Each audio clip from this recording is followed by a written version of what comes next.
Apa itu depresi minor? Apa bedanya dengan depresi mayor? Dan bagaimana melihat ciri-cirinya? Itu yang akan kubahas hari ini. Aku Dr. Tracy Marks, seorang psikiatris dan aku membuat video edukasi kesehatan mental. Istilah depresi bisa jadi membingungkan karena digunakan untuk mendeskripsikan emosi. Aku merasa depresi hari ini, tapi aku nggak depresi kemarin. Atau memikirkan liburan karena ayahku meninggal itu depresi. Istilah ini juga mendeskripsikan gangguan kejiwaan di mana kamu mengalami beberapa gejala dari penyakit tersebut. Depresi mayor adalah nama penyakit yang diberikan oleh petunjuk diagnostik gangguan jiwa. Petunjuknya menyatakan 9 gejala yang khas pada orang yang depresi dan kamu harus mengalami 5 dari 9 gejala setidaknya selama 2 minggu dan terjadi di saat bersamaan. Ini mnemonik yang bisa membantu mengingat gejalanya. Ada di kata depression. Depression punya 10 huruf dan dalam mnemoniknya huruf I dan O disatukan menjadi satu kriteria yang digunakan dalam petunjuk. Mari kita lihat. D adalah untuk depressed mood. E adalah untuk energi loss atau kelelahan. P adalah untuk pleasure loss. Ini mengacu pada anhedonia di mana kamu tidak merasakan kesenangan pada semua hal yang tadinya menyenangkanmu. R adalah untuk retardation atau perangsangan dan ini mengacu pada level aktivitasmu.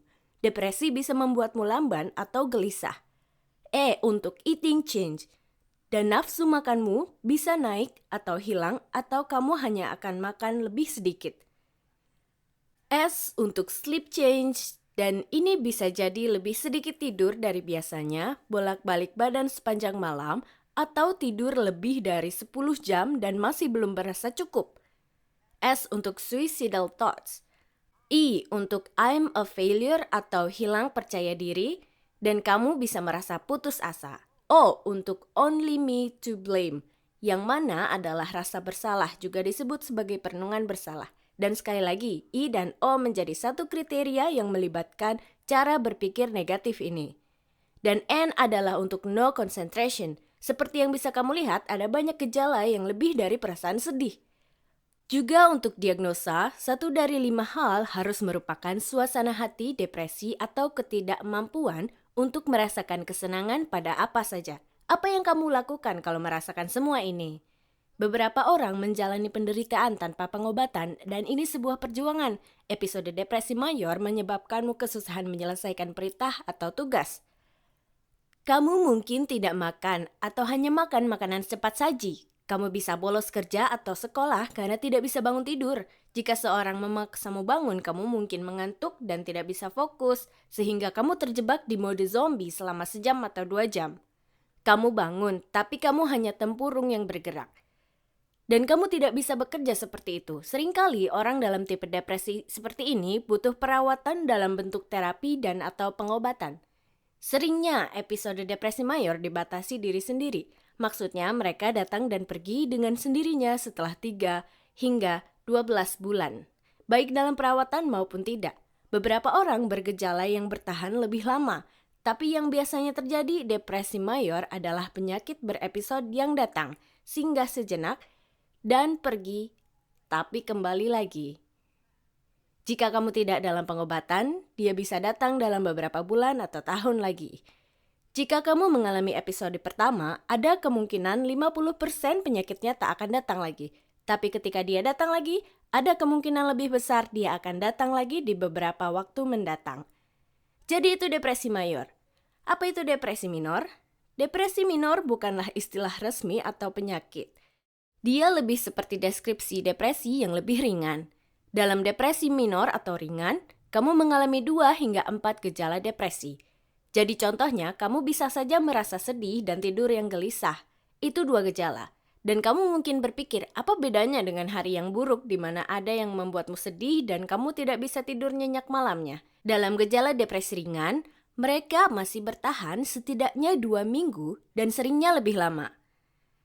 Istilah diagnosa yang terdekat untuk depresi ringan adalah gangguan depresi persisten. Dulunya hal ini disebut sebagai gangguan distimik. Pada gangguan depresi persisten, kamu mungkin mengalami beberapa gejala tersebut selama beberapa tahun.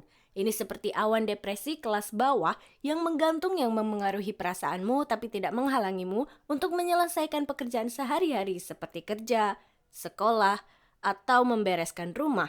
bebersih, membayar tagihan, dan lain-lain. Kamu masih bisa melakukan hal-hal ini, tapi rasanya seperti kamu tertatih dan tidak bekerja pada efisiensi optimal. Cara lain kamu bisa saja mengalami gejala depresi ringan adalah jika kamu mengalami burnout. Burnout seperti depresi minor, bukan diagnosa resmi, tapi itu tetap sesuatu yang nyata.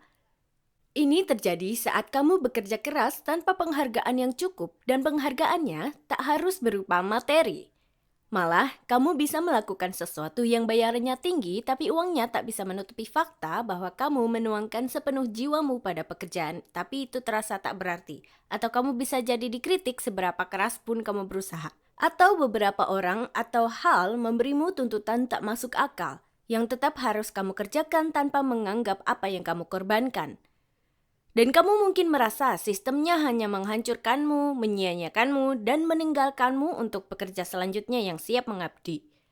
Pada burnout, ada sinisme yang tertanam yang memengaruhi motivasimu.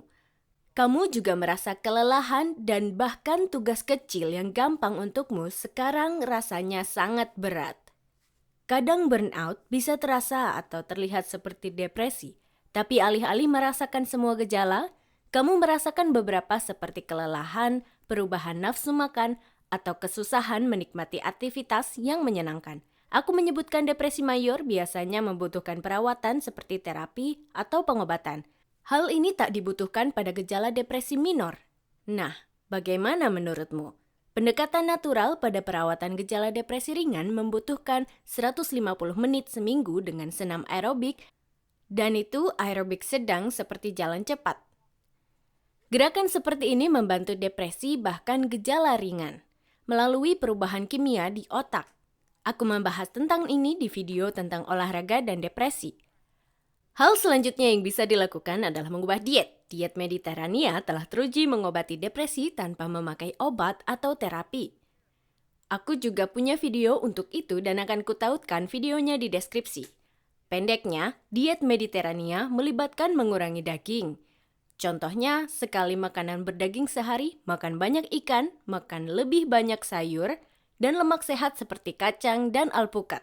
Diet Mediterania juga melibatkan biji-bijian utuh daripada biji-bijian olahan seperti roti putih dan nasi putih. Orang dengan kebutuhan diet khusus bisa memodifikasi hal ini sesuai kebutuhannya seperti membuatnya bebas gula atau bebas kacang. Hal terakhir yang akan kubahas adalah tentang membuat tidurmu optimal. Kurang tidur kronis, yang mana sering kurang dari 6 jam tidur malam dalam seminggu dan seringnya dalam sebulan, bisa memperburuk depresi atau bahkan membuatmu merasakan gejala depresi.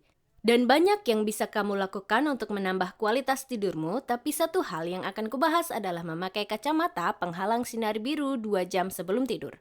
Sinar biru dikeluarkan oleh cahaya matahari, tapi kamu juga bisa terekspos lewat alat elektronik dan lampu neon modern yang dipakai untuk menerangi rumahmu.